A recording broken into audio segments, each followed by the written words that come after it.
Hi, everybody. I'm Marianne Monraj. I'm here with the Speculative Literature Foundation, and we are interviewing Beth Meacham. Beth is one of my former teachers, and I just realized I should have looked up her full bio to be able to introduce her properly to you. She has been a tour editor for more than 40 years. She was one of my Clarion instructors. She is a writer and herself, and has worked on many, many, many fabulous books. And Beth, maybe you could just tell us a little more about, well, I don't know, you can kind of combine maybe an intro of anything important that I've missed, but also filled into how you got started in editing would be great. Okay. Yeah. I started working as an editor. Actually, I started working in science fiction publishing Mhm. while I was still working at the science fiction shop in New York as a bookseller. Mhm. When I was working there, I was also a freelance writer, and with the people who owned the shop, Baird Searles and Martin Last, and my coworker Michael Franklin, we produced a pair of volumes, The Reader's Guide to Science Fiction and The Reader's Guide to Fantasy, which are pretty much useless volumes at this point in history because that was the 1970s. But if you want a good overview of what was happening in science fiction in the 1970s and early 80s, that's a kind of an interesting place to go to see who was new and hot and interesting. I And would they say are not. I still, mean, there are that's, copies around, you yeah. know. Um, It seems like and something academics might be interested in. So, Indeed, yeah. indeed.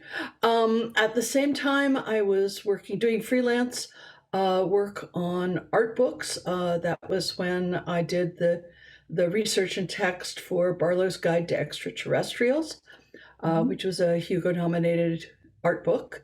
I Mhm. also worked with Vindifate on his art book at that period, and did a whole bunch of freelance writing and worked with Byron Price writing one of his weird heroes pulp Mhm. novels. Um, any rate, so all of that was happening to me in the late 70s. In 1980, I was hired at ACE as an editorial assistant and had the tremendous good fortune to be assigned to work with Terry Carr on his new Ace Specials series that Ace was producing at that point. Terry had done the original Ace Specials, which included books like The Left Hand of Darkness and Dune. Um, Mhm. just a few you may have heard of. At any rate, he was doing a new series of specials for Ace, and when I was hired, I was not only working as sort of assistant and secretary to Susan Allison, but I was also assigned to be Terry's editorial assistant in the house. I call that great good fortune. Mhm. Question? Yeah, well, I was just were you living in New York at the time? I was This living in New York. You Absolutely. were We were living in living New in, York, and I guess absolutely. a sort of a related question whenever it makes sense to you is Yeah, is this still the right path for someone looking to get into editorial work to move to New abs- York and get this? absolutely. Oh, it is. Absolutely. Okay. Unfortunately. Any Okay. rate, um, Terry Carr took me on not just as the person he called up to fill out the forms, but he actually started teaching me Mm, to be an editor.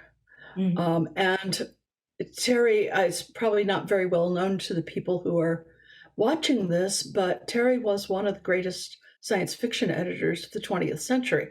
And I say that without fear of being contradicted. Um, mhm, he knew so much about how to work with writers, how to handle text, how to edit text, and it was an amazing education that I got from him. mm, So I will always be grateful for that. At any rate, I worked for ACE for 2 years, 3 years, 3 years. Um, Rose through the ranks to become editor, which is the very best title and job in the editorial line. Um, And at that point, Ian Ballantyne introduced me to Tom Doherty and told Tom that he should hire me to replace Jim Bain at Tor Books because Jim had just left and Tom was looking for an editor to come in and run the editorial Oh, work okay. And for his new company, Tor. this is when Jim left to go start Bain Books then, To is that start right? Bain Books, yes, Oh, okay. exactly. Really interesting. Exactly.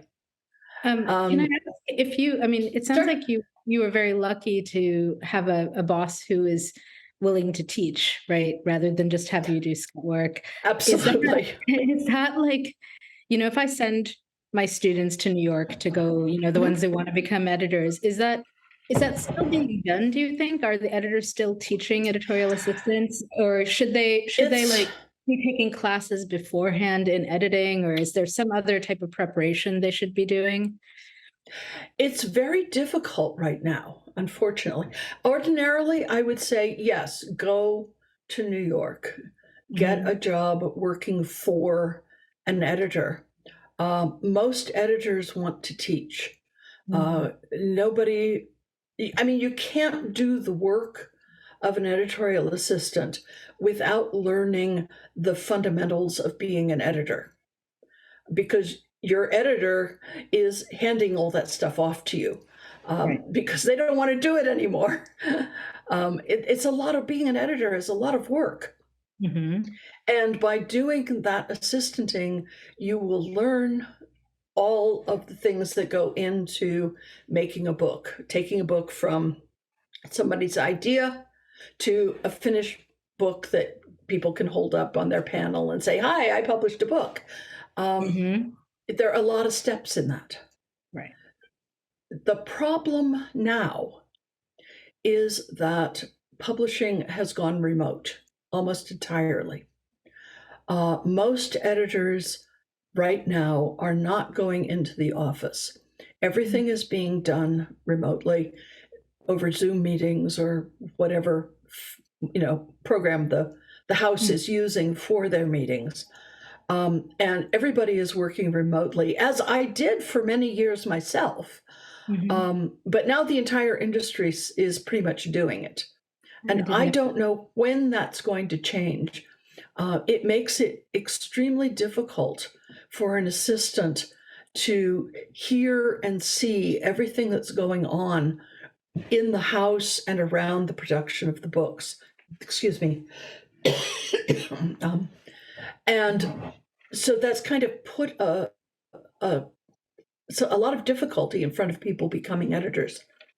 That's really interesting. I think. Yeah, no, it makes sense. And I know New York got hit so hard by the pandemic. I'm not surprised that people who can work remote are still working remote. It might be different in a year or two. I mean, if we move to actual endemic, I don't know. Yeah. So I don't know. If you can get into if publishing returns to its old form, then it will be it's still an ideal way to learn. Because it's not just what you get taught one-to-one. You're not just learning what someone tells you, but when you're actually in the house, you're hearing and seeing everything going on around you. And what, you see a problem that you don't have, but somebody else has, and you see how they solve it, and you learn from that. You're in a meeting and they're going over the boring, how do you set print and bind runs? And what are the finances involved in that, or what are the factors that go into that? And when you're an assistant, all you're doing is writing down the ultimate number, so you can tell your editor what the ultimate print order was. But what you're hearing is all of the factors that go into how that's set, which is way complicated, and it's something every editor needs to know. So I think it's very sad that assistants aren't getting that at this time, and I hope it will change. Yeah. So, at any rate, moving on with my fabulous career. Next, what came next? Well, I worked in New York with Tor from 1984 through the end of 1990. in-house in New York as editor-in-chief of the House, which got to be more and more of a big job as the House got bigger and bigger and bigger. Um, and and then in 19 end of '89, early 1990, I kicked myself downstairs or upstairs to executive editor, and moved out of New York to Arizona, and started working remotely. Handed over the running the business of running the house to other people, the management stuff, which was driving me crazy at that point, and went back to editing books, just editing books, and all the other things that are involved in editing books, which is like writing copy and commissioning art and talking to writers and negotiating contracts and talking to agents and all of that stuff, but not going to meetings in London about the corporate interface between multiple companies, which is a thing that I had been doing. And ever since then, I happily worked out of my office in Arizona. So That's great. I yeah, mean, and then I retired. And I got old and I retired. well, so let me ask this. Obviously, you've done all the pieces of book production, right? Like when we interviewed some editors recently, and we were mostly talking about the kind of, developmental editing, copy editing, proofreading. Like, I think when people think about editing, they think about working with the text and working with the author. But I'm sort of curious, like, what percentage of your job is actually that versus all of the production work? Does that make sense as a question? It does make a lot of sense. First, let me say, and perhaps some people will find this encouraging, I am the world's worst proofreader. I am a catastrophe at proofreading. I can't spell.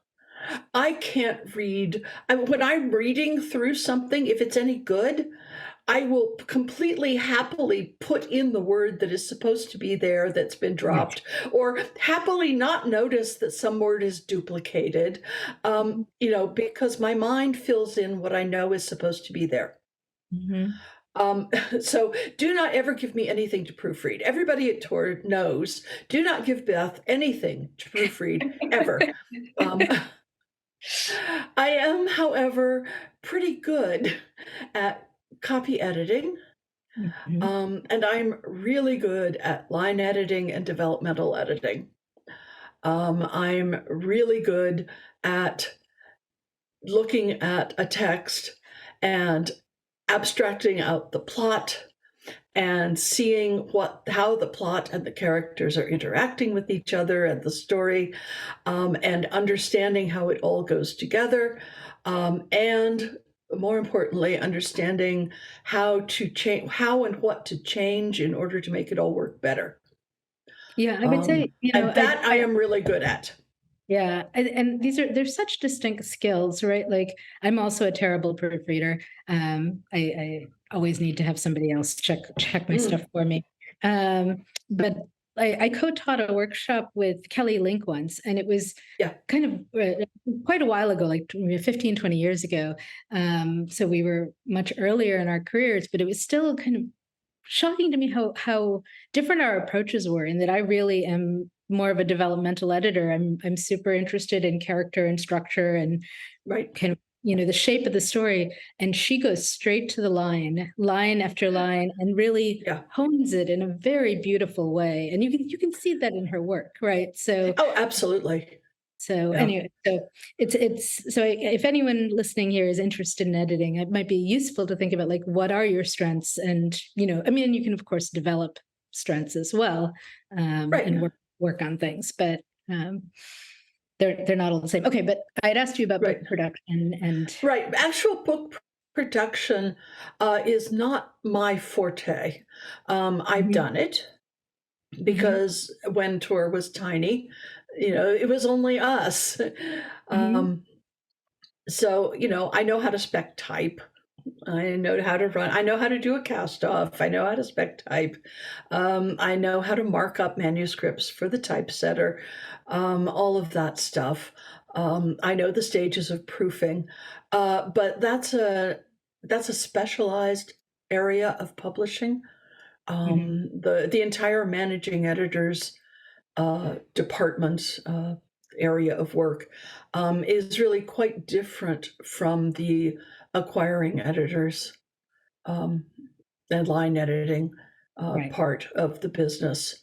And Okay. I So am that's I am much more the acquiring editor uh, so you're talking about the type. making the book, like, and it might be something like using I'm also thinking of like indie authors and so on, and what they're Right. doing now. They might be using vellum to turn a manuscript into something, or we used InDesign for my cookbook.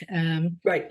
And we had to set templates and things like that. And Mhm. it's a whole set of skills that I don't have It the is. advanced skills there, and I had to find someone and have her train on how to do that, right? So for my teeny Yeah. tiny little press. Um Right. and so I feel like I'm trying to break this down. So there's the acquiring editor's work, the managing editor's work that includes the book production.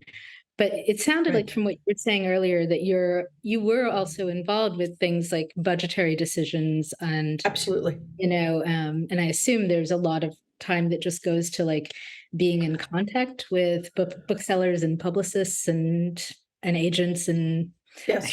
I wonder how much of your job is email. Almost 90% of an Oh wow. editor's work Hmm. is management, Mm-hmm. is corporate stuff, Yeah. is finance, Mm-hmm. is interacting with the other departments of your house.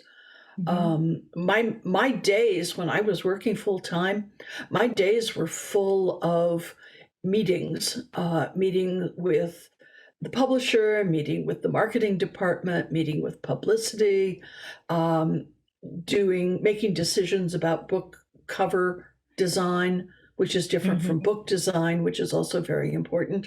Um, the making decisions about how you're going to sell this property that the company has to sell. Mm-hmm. How are you going to write the copy? How are you going to direct the sales? Who is going to do what? How much money are we going to put into doing that? Because marketing is not cheap. Right. Um, and having, correspondence to deal with, having agents to talk with out of house. Mm-hmm. And remember also that a working editor has a whole timeline of Right. past projects which are Mm-hmm. still alive. So, because you don't want your books to go out of print and fall away and be reverted by the house, you want to keep selling them, which means That's that right. there's still a live product on your desk that you will That have you're to working deal with at some point. Um, So so, actually working with text, editing a manuscript, is what editors do on their time off, That's what after I was hours. told, right? After That like hours. people would be like reading manuscripts for acquisition on the train going to and Yep. from the You read office. them. Um, Yep. so I was sort of like, oh, you don't get paid very much as it is, and then you have to put in quite a bit more time on Oh your yeah. is it off time. So You it's you don't you don't do this job for the money. yeah. You do it for some other reason. I guess I would also say, like, one of the things that I talk to my students about is, as they're thinking about careers, is they often sort of, they'll start off saying, well, I want a job that pays well. And obviously, you have to think about what your budget is and what you need. But Right. they're not thinking about things like, do I want a job where I can sit alone in an office and just focus on my work for 8 hours a day? Or do I want a job that is social, where I'm talking to people all the time and having meetings and so on? And I feel like if you have a mismatch there, it can make for a miserable work experience, right? In either Absolutely. direction. So, so maybe proofreaders can sit alone at home and just proofread, like. Freelancers, copy editors, proofreaders, they Mhm. can sit at home and read. Yeah. But they've got to read fast and they've got to read a lot to make enough Right. money to survive on that because that does not pay very well. Yeah. Um, So, but it's what not the pays, first time. Yeah. yeah, in publishing, where the money is, is up at the corporate levels, Mm, not the text handling levels. right. And corporate levels mean corporate levels, corporate interface, Mhm, meetings, big meetings, budgetary meetings, um, all the stupid things that corporations do, and knowing people and talking to people. I would spend you know, amazing amounts of time interacting with people mhm, as part of my job as an editor. I made it a point always to know the people in the sales department, not just the top level, but the reps and right. their assistants, and Mhm, as many buyers in the big chains as I could know, and their assistants, and I was always, my door and phone were always open to the people at the warehouse, because every time somebody writes to the publisher with a question about a book, that letter mhm, goes to the warehouse, amazingly right, enough. And there are people at the warehouse who open those letters and answer them. yeah, And when they can't answer them, then they either don't answer them, or if you're lucky, they know who the editor is. And when it was one of my books, they always knew who the editor was because they knew me. right, And so I spent a lot of time, answering those letters. yeah. And just little stuff like that that people don't think of an editor doing, but that we all do. Well, and this It's is, I part of the mean, job. I think it's part of any business, right? Is the social networking piece of it is just Yeah, it's just human nature, right? People are right. more inclined to do a tedious thing if they've had a pleasant interaction with you in the past, right? Precisely, So, precisely. You um, know? but I also I guess I feel like the plus side, which we should emphasize, is you do get to do this work, hopefully with books that you love and with that you're Yes. enthusiastic about, and you get to talk about them, and there's a lot of compensation there. As a Yes, teacher, the fact that I get to like talk about my favorite books and teach Octavia Butler is a huge reward for me, right? So, exactly, exactly. Well, for me, also it was the simple reward, simple and complex reward of having the privilege of working with mhm, some amazing writers who were right. creating amazing books. Mhm, And, as a kid, in a very real sense, books saved my life. They mhm, gave me a place to go yeah. and helped me learn, different ways that the world could be. And, for me, doing that, creating environments for the kids now to find is a tremendous reward. That was very important to me Yeah. to do. And so, my entire career has been so full of that beautiful reward Mhm. of working with these people and making these worlds available. It's just wonderful. So I I want to transition. We've got some questions in the chat that are Mhm. geared a little more towards writers. But let me ask you one last editing question, which is just, can you just tell us about like one of your favorite projects that you've worked on? And Oh obviously, I'm gosh. not going to ask Who you for like is your the favorite favorite because how could you child? name your I baby? can't. Yes, no, no, no. No, I'm I not asking have that. no. But what was a fun or an exciting project or something Oh you'd or a book gosh. you'd like to draw people's attention to? I Um, should have prepped you for this. Sorry. you should have prepped me for this because you know how you can never think of Okay. the thing. Well, But well, no, you I know mean, what? Let's go to you got it? We can go to the other questions and you can come back to no, this at no, the no, end no, if no, you no. want. It's Uh, fine. It's fine. I call your okay. attention right now to Catherine Addison, with the Goblin Hmm. Emperor and the sequels. That was That's such like a fun read. Yeah. the last books that I did before I actually, even after I retired, I Mhm. finished those off. And Um, they are just wonderful. And she's a beautiful right. writer, and the stories are beautiful. And if Mhm. you are a Goblin Emperor fan, I would also point you at her Angel of the Crows, which is off of that Mhm. series. It's in something entirely different, but I think is Yeah. just an absolutely magnificent novel, the fantasy which everyone That's should read actually and love. that's Um, I'm the kind of reader who, when I read something I like, I tend to go and read everything by the author that I can find. So that's what happened with Good. Goblin Emperor. I think it was up for Hugo or something. It was up for an award, Yeah. which was how it came to my attention. And then I read it, and then just kind of whipped through everything of hers. And they're all great. So yeah, I strongly Yeah, she's recommend to just people. So she's a beautiful awesome. writer. And another comes to immediately to mind that was fun. This is a long time ago. It was Steve Mhm. Gould's Jumper, which as a novel project, it was his Yeah, first novel, and yeah, I acquired it as a manuscript, not even as a manuscript, as a proposal, and worked through it with yeah. him. And to show you in a way how a book project can just go on and on and on as a live thing, from his first novel published in 1992, Jumper, all the way through the Mhm. movie release, Mhm. year of which I forget now. Someone can look it up. But it was many, many, many years of this book Yeah. and its sequels being a live project, and that was fun. Those are fun books, which are Oh yeah, are well such worth an reading. innovative idea. Right. Yeah, yeah, yeah. Yeah, The kind of concept of Jumper, where he unexpectedly starts teleporting, exactly. just I don't know. I thought it was so delightful when I read it. I must have been in college when I read it. Um, Yeah, and then it looks like I'm trying to look up when the movie came out. It was it's released, like and then it was re-released yeah, in 2008, which is when the film adaptation came out. Yeah. right. So yes, a Which long was a long stretch, right? 16 years. It was a So long period, yeah. And it must the be. Cards Ender books have been an ongoing Mm, project for, I mean, literally my right, entire career.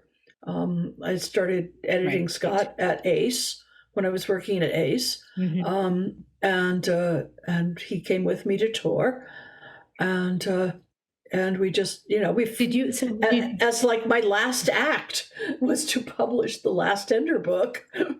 Um, I, so I love. I mean, Ender's Game. I mean, the gate is down. It's going to stick in my head for the rest of my life. And I exactly, actually, my exactly. favorite of those is my favorite is Speaker for the Dead, actually, which I thought Well, mine just too.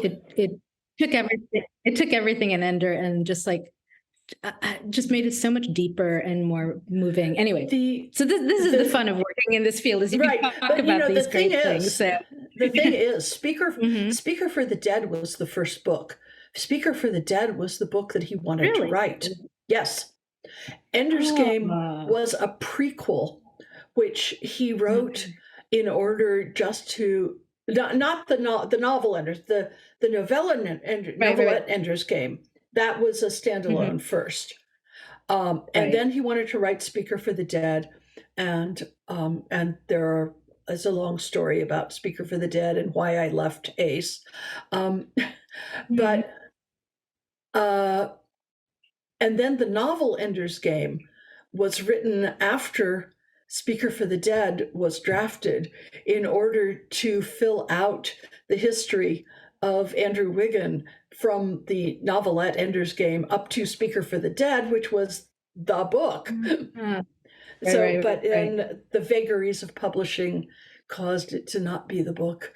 So, That's really fascinating. yeah. I'm gonna have to buy you a drink at a con to hear the Ace story at some point. But Yes, so but okay, well let's go on to some of these questions because we have you for a limited time and I want to be sure we hit them. So absolutely. this was sort of a transitional question where we were talking about these different levels of editing, developmental, copy editing, Mhm. proofreading, and so someone asked that they're watching a friend going through this right now for self-publishing, for indie publishing, and is that would you, I feel like you don't typically see indie publishers um, taking the time or the money to do all of this. I think it's great if they do. I don't know if you have Yeah. a sense of that.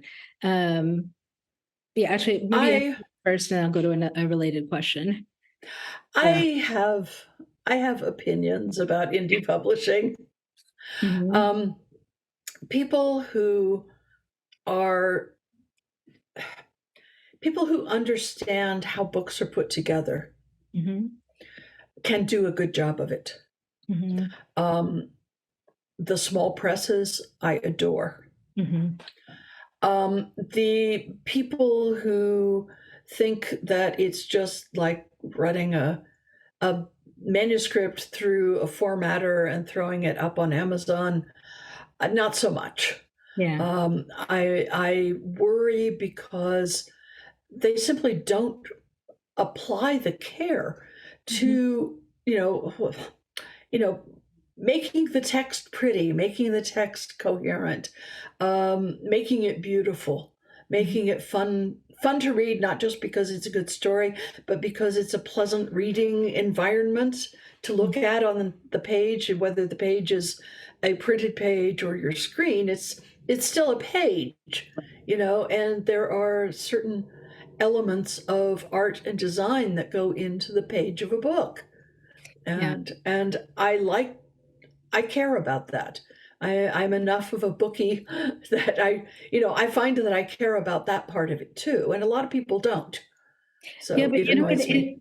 I will sometimes, I'll be at a book fair or something like that, and you can tell just picking them up. I feel like authors don't realize, these indie authors often don't realize that you can tell by picking it up sometimes and opening the book whether it's been done professionally or not, just by the Absolutely. size of the margins, like how big is the gutter, or like have they addressed widows and orphans, and they they often don't know the terms, right? So Exactly. Exactly. I would love to see, here's like a basic checklist of these are the things. If you're going to indie publish, this is the stuff that happens at a publishing house. And I think Right. so that they at least could, right now, I feel a lot of them don't know what they don't know, right? Like it's just not Exactly. visible to them. So I think that's something we're hoping to work on at the SLF is at least putting some guidelines out. But the, oh, what was I going to say? What I see with my students a lot, and with people I meet in the community who want to write a book or have written a book, is a Right. tremendous impatience, right? That and I don't know whether this is new. I don't know whether this was there 30, 40 years ago, whether, like when I started off, which was 30 years ago, I sort of accepted that this was just part of the process, right? That you submit Mhm. stories to magazines and they take months to get back to you. And, you have sites like Black Hole that tell you which ones take an inordinately long time. But and that book publishing is a multi-year process, right? That It it's, is. and now I feel like people don't have that sense anymore. And in part, this is because, I know people who do rapid release, like they put out a new short novella, in their Every other week. every other week, really fast, Yeah. right? Yeah. Really fast. They're basically drafting and putting it out, drafting and putting it out. And I don't know. Sometimes it reminds me of Dickens, like, kind of like if you're writing to the deadline and you've got to get it out to the newspaper in time, Even Dickens had a proofreader. yeah, that's right. Right. So, all right. Well, I guess Beth and Yeah. I are on the side of proofreaders good, developmental editors I am very good. much on the side of Yeah, copy edit good, proofreaders it's good, good. book design good. Yeah. Use those things. So if someone is sending things to a publishing house, right, and they're submitting in the kind of traditional way, Right. I would say you don't do that stuff beforehand. You would write your manuscript and make it as good as you can on your own, workshop it, and then send it in, right? You're not Yes. okay. You wouldn't recommend like I'm not even convinced that workshopping hmm, is all that necessary. Although it can, as you know well, and I know that it can be incredibly useful yeah. to a writer who is developing their skills. Mhm. I'm not sure that workshopping is the be all and end all. I think it stops people from submitting things. Oh, that's interesting. Sometimes people get very much wound up in their workshopping and their readers and their feedback, and they Mhm. just keep they churn, Mm, the work, and polish. I've seen so many stories and novels that have been polished to the point through workshopping that all the gleam is gone, all the Mhm. interesting bits are gone, and everything is just sanded down to a smooth surface, where nothing really remarkable is going on at all anymore. And Oh, that's really interesting. Okay. yeah, I'm in favor of. I mean, I think people do need to learn their craft, and I think feedback is vital for that. But I also think that what's good about some writers, many writers, when they're starting out, is what's unique and spiky and pokey about them, and what stands up and isn't like everybody else. Mhm. And I sometimes think the workshop process, sands all that down to a flat surface, as to extend my metaphor to painfulness. Um, Oh, that's really interesting. One thing that so I'm going to make an analogy to yeah. editing essays in English classes, right? One thing that there's an anthology called "Colors of a Different Horse," which is about like, teaching creative writing, and there was an essay Mhm. in there that was talking about how so many English teachers were kind of trained to go through with a red pen and mark everything up and correct, right? Yeah. And the professor writing this was saying he's sort of has abandoned that practice for multiple reasons. One, research shows that if there's a lot of red marks on the page, students tend to get disengaged Right. and discouraged. Another is that um, if they go through and like make the corrections you've written, they then feel like it's done and they don't want to do deeper revisions, right? And so Exactly. he had moved to a very different model where they come in and meet with him, and he just asks them questions about this draft, right? Like, what did you think was the most interesting thing here? And so that it becomes much more of a generative process. I admit I'm not sure I thought about that in terms of like what we do in workshop, but I think that's interesting. And Yeah. so See, that's in a way that's my process with a manuscript. I yeah, don't start by line editing. right. When I'm working with a writer on a manuscript, it's we start I start by reading the thing and making comments and asking questions. Uh, Mhm. you know, this is beautiful. What did you mean here? Did you mean this? Um, oh, you have this great scene, but 10 pages ago, you said that they were in a different place. Which place are they in? Because either could be good. Let's bring them together. That sort of editing, first draft editing, is where it starts. Mhm. And it isn't until you get another draft after that that you start saying, okay, this sentence, you might want to invert it. This word, I don't think you meant, I think you meant this word instead, that kind of thing. Um, that's line editing, and Right. that's a later stage than manuscript edit, than, you know, So developmental editing, let us call it. yeah. So I guess I'm sort of imagining, once you've signed on with a publishing house, they brought out a book of yours, Mhm, later books from that author will be going directly to you. But and mhm, so you will see them at that early stage probably. I'm correct.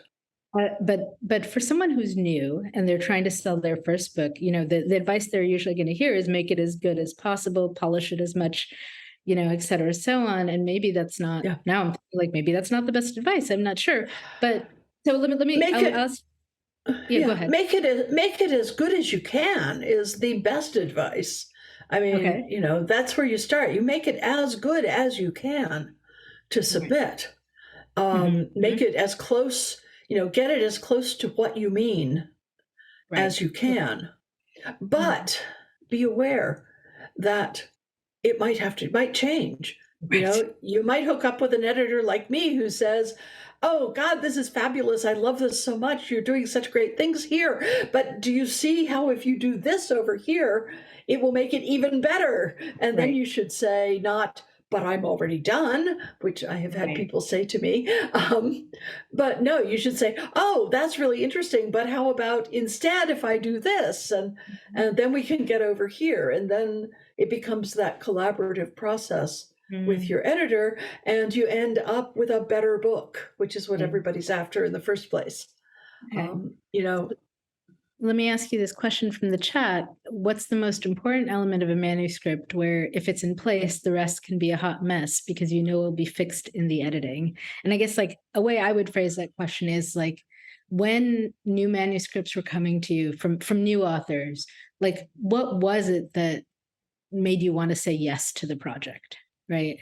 um, a the story has to be in place. And story involves world, plot, and characters. Mm-hmm. If your world, your plot, and your characters all are working together toward the goal of telling a great story, Mm-hmm.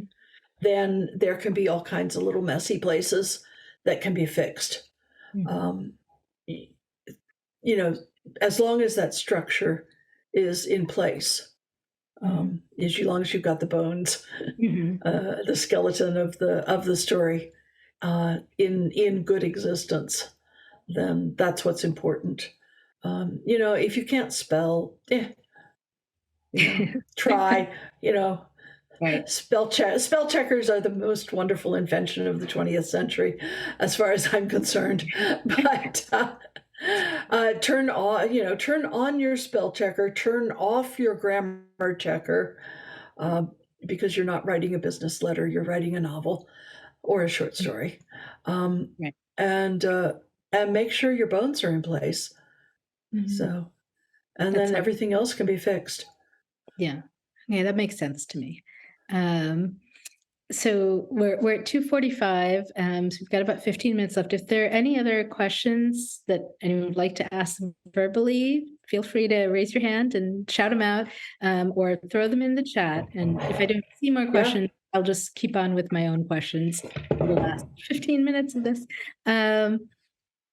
So Nobody else.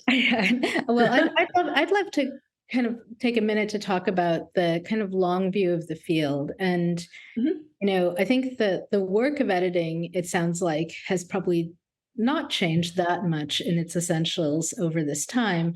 But there obviously the business has changed and like the publishing industry has changed tremendously. Um, Maybe if you could talk about, I don't know, just some of the changes that you've seen, some of the trends. I hear a lot about like the negatives, and it's Yeah. going to talk about those. If there are any positives, I'd love to hear those too. So, Well, see, I don't think, I mean, the business has changed in um, its specifics, like, where we sell books, how we sell books. mhm, The mechanism for ordering a book has changed tremendously. mhm, Um, but what hasn't changed, and I don't think ever will change, is the hunger, the appetite of people for stories. mm, And how we get those stories to those people may vary, but the fundamental transaction is telling stories to people. mhm. Lots of people, people you never see. It's still, tell me a story. Do you And feel I like don't think that hunger is ever going to go away from the human race. Do you feel like styles have changed? And I guess I have a specific question, which I don't know is if this is in your wheelhouse. I don't know if you do YA, but one It's, thing I've been struggling with a little bit is, I wrote a YA, and I think, and an editor friend looked at it for me, a tour editor friend, and from her comments, I think what I wrote was sort of very much more in the style of like Madeline L'Engle than Mhm. contemporary YA, right? And in terms of things like it wasn't as immediate, it wasn't as emotionally intense as it wasn't first person in very much in a teen, Yeah. et cetera, so on, right? So So she was sort of recommending that I revise. I mean, she liked the story, but recommended that I revise how I tell the story for the current audience. I don't know if you have any thoughts on that kind of, has there been a shift in, like, do we have less patience as readers than we did 40 years ago? I would say so, yes. I Yeah. think readers have less patience because they can get their story fix from so many different sources Mhm. that people just didn't have before. Mhm. And some of those story fix places are extremely immediate. You know, television, film, gaming. I mean, the one of the biggest changes during my own career is the rise of the gaming paradigms Mhm. in fiction, which I've watched happen in a way. You know, it's fascinating to watch how people respond to story and how they want their stories told to them Mhm. through the gaming paradigms. Um, I don't know if that's going to last. It Mhm. may, it may, um, That's really interesting. or it may be altered. You know, with the next thing that comes along. It probably will be altered with the next thing that comes along. Well, I'll But tell you, yeah, so how people get their story yeah, but they're still after story. there's still They up to still want story. story. Well, and I Yeah, think it's interesting that, I tried to get my kids to read some of these classics, right? So, I push the books at them, Wrinkle in Time and yeah, um, the, now I'm going to blank on the first name of the Le of Guin course. Artsy trilogy. What's the first one? Not that it's a trilogy anymore, but anyway, the first book of that, There's when sea books. yeah, they're at Sea Books. Yeah, So I and they, would open it, read a page or two, and not get caught up yet because it's a slower start than they're used to, right? But also, I'll tell you, I was I was very determined to like try. So I read them the first couple chapters over a couple nights of Earthsea, and then like several months later, my son picked them up and read them on his own. So and really liked them. So I think it's almost like we have to find a way to draw them into some of these amazing texts, yes. right? So, um, well, and The that, thing that the mhm, go thing that ahead. you have to remember, Marianne, is that the things which the stories that absolutely blew us away when we were kids are were unique then. They were new, they were unique. Um, no, the stories had not been told in that way before. Yeah.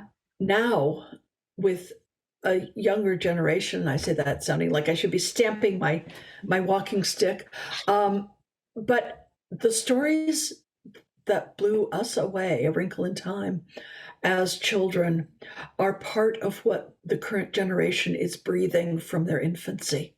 Mm, It's not new to them. It isn't an unthought thought to them. It's not something they've never considered before, never seen before. They're breathing it in. It's in their environment. It isn't something new and amazing to them. right. So they need to find their own new and amazing. And there are And incredible new and things being written. there So are plenty of them. There yeah, are thousands of them being published every year. it's And true. they just have to find their way through to find their own amazing, world changing stories. And they'll find them Yeah. as long as people like you and me and everybody else working in this ridiculous field keep telling stories Yeah. and making them accessible to people. Yeah, I will say, like, I read a few years ago a YA, The Hate You Give, and I was just blown away, and it was so different Exactly. from the stuff I grew up with, but amazing. Um, so another question from the chat, which kind of connects, which is, what is your most memorable? I don't know if you can do most memorable hook where you read something and fell in love with a project. So I don't know, Oh, does that make sense as a way to think about? it it does, except there are also many. I can't answer it specifically. Mhm. Because, and I'll try to explain why I can't answer it specifically. Um, every time as a working editor, every time I bought a new author, I fell in love. Hmm. I absolutely, because what's the point of, committing yourself to spend thousands and thousands of hours of working on something that you don't fall in love with? So Hmm. if I bought a manuscript, if I acquired like 2 or 3 books by a new writer, it was because I had fallen in love with what they were writing. Hmm. It's not in love with a person, it's in love with the text. Right. And so every book had a hook that made me fall in love with it. Yeah. And every book I worked on, I mean, I will have to be honest and say I didn't love every book I ever worked on, but most of them I did fall in love with, and continued to love through reading draft after draft after draft. Going over revisions, going over copy edits, going over proofread. How often did I read each and every book I edited? Minimum 5 Hmm. before publication date. You know, so you gotta love the book if you're going to do that, and you're committing to do that every time you buy something. So every project I fell in love with, Hmm. every time. And then I had my heart broken because 90% of books fail. And Oh, and nobody buys them and people don't review them well, or they do review them well and nobody buys them. And the author is a failure and the career is lost and it's all terrible well, and your heart is broken every single time. I'm gonna offer an alternative perspective. That really makes sense from an editor's point of view because you want to see your author go on to wild success. But for Exactly. example, I had a book with HarperCollins that sold had less than 50% sell through and was deemed a failure. Um, and I spent 4 years of my life writing it. And, it would have been great if that had spun off into some, fabulous literary career. Yeah. But like I'm very happy with the book, and I still, it was published in 2005, so 17 years later, I still get emails occasionally from people who have just found it and read it, and Yeah. so the books, I think, like there's the success is measured by the industry, and I think all of us writers have to be wary of that because there's so much luck that goes into that. There's so much, like chance and the vagaries of what's trending or whatever else, right? And Absolutely. we can't measure our book's success by that, I think. I Um, agree. so, all right, we have another question in the chat, which is asking, what are you reading right now? So I don't know if there's something at the top of your list. Are you a sequential reader? Actually, what One book at a I'm time? not, yeah, I'm retired. I'm not publishing anything. What I'm reading right now is Greg Bear's last novel, The Unfinished Mhm. Country. Yeah. Um, Greg was a very good friend of mine, Mhm. a writer I edited for many, many years. Mhm. Um, I edited not all, but 2/3 of his award-winning books. Um, and It's a great sadness to me when he died. Still Mhm. is. Yeah, Um, Greg but recently passed away for those. I'm sorry, yeah, those who do not Oh, no, I know. was I was just saying for those who might not be familiar with his work, he recently passed away, and Yes. so yeah, But I I had a edited Greg from Blood Music Mhm. through Darwin's Mhm. Race. He sold actually Quantico, he went elsewhere, but Yeah, writers do that and still remained a friend. So, that's right. and somebody Um, whose books I wanted to read. yeah. So, Well, let me ask. I think we've got all the chat questions. I had one last question, which kind of connects to what we were saying before. So let's say I have aspiring new writers in my classrooms, and I'm curious whether you would recommend, as they are, whether you'd recommend them reading primarily the contemporary work or also trying to get a sense of the classics. And I guess I'm, like, because sometimes I'm not quite sure what to recommend to them because, they could go look at like the Hugo and Nebula nominee lists, for example, and that'll give them a pretty good sense of what's exciting to people right now, right? But I guess I do still really feel like there's such variety in the classics. Do you know what I mean? And Yes. in terms of like sparking new ways of thinking, or that might be more useful to them. I don't know what your I thoughts are on that.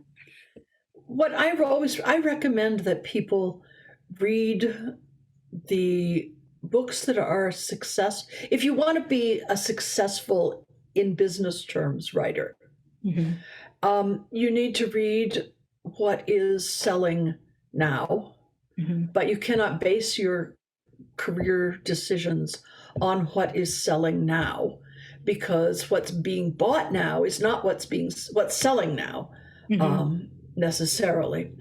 But when people say, "What should I read?" I say, do not read science fiction and fantasy. Mm. Read other things. Fill up your well with the classic literature, poetry, biographies, historicals. Read read everything. Read Mm. everything. Do not limit yourself to the genre you're working in. In fact, you'll be much better off if you read outside the genre you're working in. Mm. Um, I when I was working as an editor, I did read science fiction. I read what other companies were publishing and what was interesting and what was being nominated for awards. And I read the magazines and short fiction and tried to keep up with the field. But for pleasure, I read biographies. I read nonfiction. I read mysteries. I'm a big mystery fan. Mm. And my well got filled up elsewhere, so that what I could bring to the genre was a whole world and not just an isolated bubble. And I highly recommend that for writers. Okay. I'm sorry, I'm starting to cough, but Oh no, it's dry and allergy filled air here too. but so as I'm like chewing on this cough thing, I just want to I think it's 3 o'clock, so we should wrap up. Thank you so much for taking the time to talk to us. And It's my pleasure. yeah, and I'm thinking that I might ask Darius to contact you afterwards, and just see if, along with the notes on this episode, if we can include a link to some of the books that you've edited that you'd love to Sure, point people to. So sure. it would be great to include that as There well. is, yeah, there is actually not a complete list, but a pretty complete list, Mhm. in from the World Fantasy Convention, Okay. book from 2019, because they published. I was guest of honor, and they published a complete bibliography to date. So, which is like the only place it is Okay. That's great. So of maybe everything. we can dig that up and add Yeah, that I can see if I can dig show that notes. up. That would be Yeah, awesome. So yeah. um, It's a yeah, lot of books. I It's a believe lot of books. it. I'm sure. How many books a month did you like? Oh, it's when I was working at Ace, we Mhm. were doing 10 books a month, Oh my God. every month. Can't even It's But that was really super fast publishing.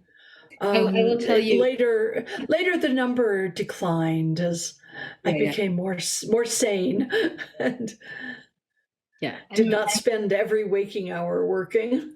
For anyone who is thinking of doing indie publishing, I'll just note that book production takes way more time than you think it will take. It does. If you're trying to do it to a professional standard, like the cookbook I just put out November 15th, I finished writing it December 21st a year ago. It took almost a year just to do the basics of getting it through the design, production, and publicity process.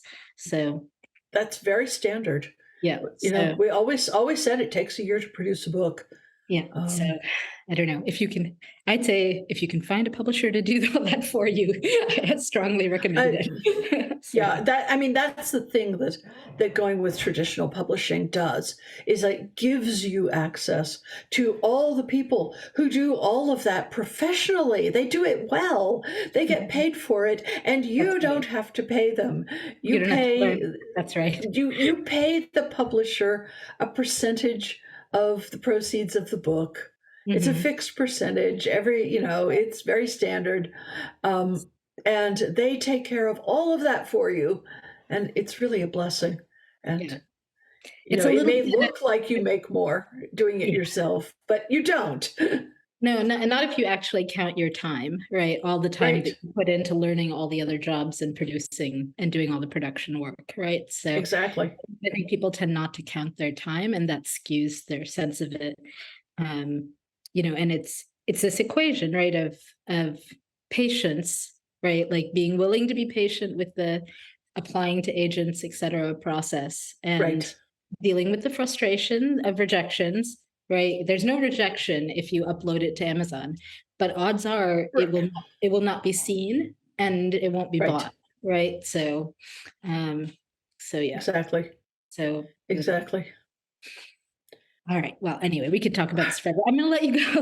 We Thank you so could, we much. have. And yes, and next time you're in the Southwest, I know, but I am south of Tucson. you're south. You're in My my Arizona. background my background photograph, which is not where I'm sitting right now precisely, is actually the view from my horse arena, looking north at sunset. Oh, So that's what it that's, looks like here. that's amazing. And are So there yeah, cons that people can catch you at? Do you do I Botanic have. there, Well, right? I haven't been traveling at all Yeah. in the last 3 years. Pandemic. I am one of those people who is dangerously susceptible Mm, to dangerous versions of COVID. Although I did catch it once and got away with minimal damage, so yay. But I'm being very careful being all right. Well, with maybe we travel. have to think about like maybe we But can have you back again for some editor forums and my so on. pleasure, So my yeah. pleasure. All right. Yeah. Thank you, Beth. Thanks so much. And thanks everyone for Thank you. coming. Appreciate it. And Thank you, everyone.